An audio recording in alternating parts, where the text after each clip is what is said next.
Sejak dibentuk awal November 2024, polisi sudah memeriksa 85 selebritas dan influencer yang terlibat dalam promosi judi online. Pemerintah menyebut perputaran uang dalam aktivitas judi online selama tahun 2024 mencapai 900 triliun rupiah. 85 pemengaruh atau influencer dan selebritas terlibat dalam promosi judi online. Jumlah ini tercatat sejak Des Pemberantasan Perjudian Online dibentuk Kemenko Politik dan Keamanan awal November 2024. Sebagian kasus masih ditelaah karena promosi yang dilakukan terjadi dalam waktu beberapa tahun lalu. Banyak kasus saat dilakukan penyelidikan lebih lanjut, situsnya telah lama hilang. Untuk itu, polisi masih perlu mendalami keterlibatan para influencer dalam endorsement judi online. Terkait dengan influencer, itu ada beberapa yang sudah kita tindak memang. Yang tersangka yang kita tindak selama berdirinya Des ini, yang melaksanakan endorsement ada sekitar 85 orang. Nah, terkait memang kadang-kadang begini, ada yang munculnya itu sekarang, tetapi itu sebenarnya produk lama. Ketika kita kan dalam menentukan itu tidak hanya sendirian, kita pasti mengundangkan ahli. Ada ahli ITE, ada ahli pidana, dan lain sebagainya. Nanti kita tentukan apakah itu memenuhi unsur atau tidak. Kalau memenuhi unsur, kita tidak lanjuti. Kalau tidak memenuhi unsur, ya harus kita hentikan untuk kepastian hukum.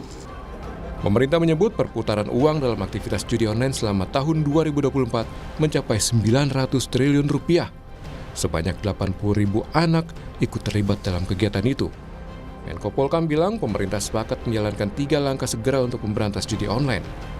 Selain bekerja sama dengan platform digital dan penyelenggara jasa internet untuk blokir situs, pemerintah juga akan melanjutkan proses penegakan hukum dan pengusutan aliran dana lintas negara.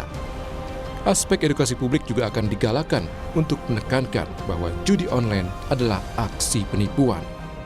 Judi online menurut pakar cyber security itu dapat mendatangkan hormon endorfin yang membuat pemainnya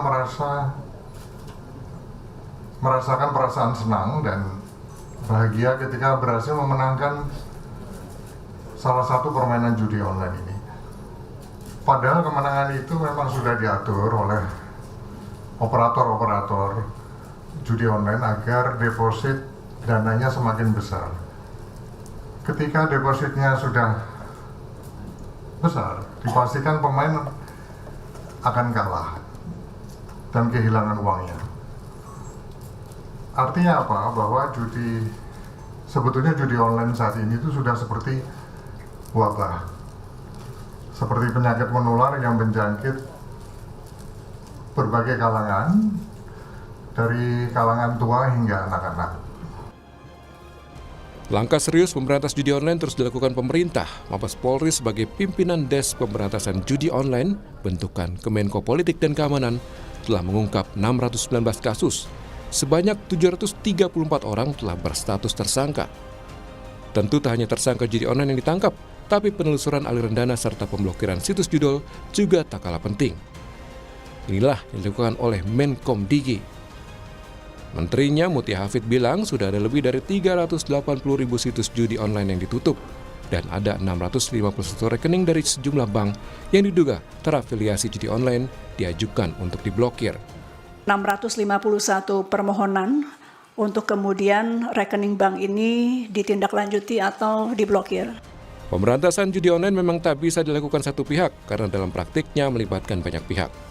Mulai dari pemodal, bandar judi online, operator situs judi online, pemain dan oknum pelindung praktik judi online, sehingga dalam pemberantasannya harus dilakukan dari hulu ke hilir.